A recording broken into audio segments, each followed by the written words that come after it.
Chapter 1. The Bench by the Ocean. Eleanor is a 32-year-old graphic designer from Boston, had been living life on autopilot. She worked long hours, met deadlines, and rarely took a break. One day, after missing her niece's birthday, and skipping yet another weekend with her parents, she looked at herself in the mirror and realized she was losing touch with what really mattered. So, she booked a solo trip. No fancy resorts, no tour packages, just a backpack and a one-way ticket to Portugal. She arrived at an unexpected town. She meant to stay in Lisbon, which turned into a detour to a small coastal village called Nazaré. The kind of town that doesn't show up on influencer itineraries. The streets were narrow, and the locals smiled with their eyes. She stayed in a small guest house run by an old woman named Lucia, who spoke little English, but offered warm soup, clean linens, and stories in hand gestures. Eleanor spent her days walking by the cliffs, sketching boats, sipping coffee in silence. It was uncomfortable at first. There was no Wi-Fi, no notifications. But slowly, that discomfort turned into peace. One evening, she found a wooden bench perched at the edge of a cliff, overlooking the endless Atlantic. There was a small plaque on the back. In memory of Tomas, who watched the waves and never stopped believing. She sat down, letting the salty wind tangle her hair. An old man soon joined her. He wore a navy cap and smiled kindly. "You're not from here," he said in accented English. "No," she replied, "just passing through."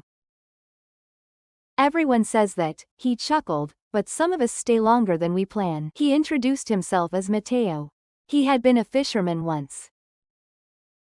His son, Tomas, had died in a storm a decade ago. This bench was his son's favorite spot.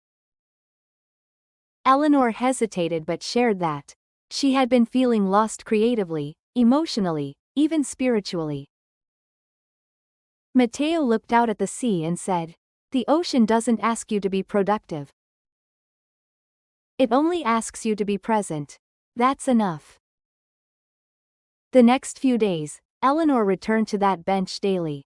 Sometimes Mateo was there, sometimes not. She started drawing again, really drawing. Not just for work or clients, but for herself. She filled pages with waves, seagulls, clouds, and strangers' laughter. She felt awake. Lucia taught her how to cook traditional caldo verde. Kids in the village invited her to watch them surf. One even gave her a seashell for luck. One morning, a little girl handed Eleanor a note before running off. It read, "You look happier now. I hope you stay." After 3 weeks, it was time to leave. Eleanor sat on the bench for one last sunset. Mateo joined her, holding a small package. "For you," he said. Inside was a sketchbook. On the first page, he had written, "Remember who you are when you're here.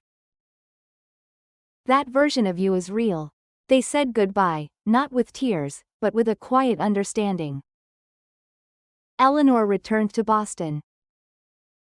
But something had changed. She didn't quit her job, or start a blog, or become a full-time traveler.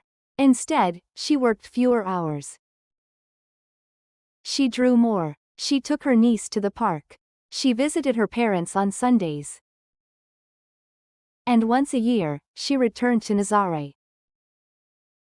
To the cliffs. To the bench. Instead, she worked fewer hours. She drew more. She took her niece to the park. She visited her parents on Sundays.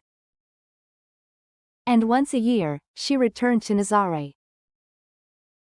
To the cliffs. To the bench. Sometimes, It simply reminds you of who you were before the world told you who to be. And that reminder is everything.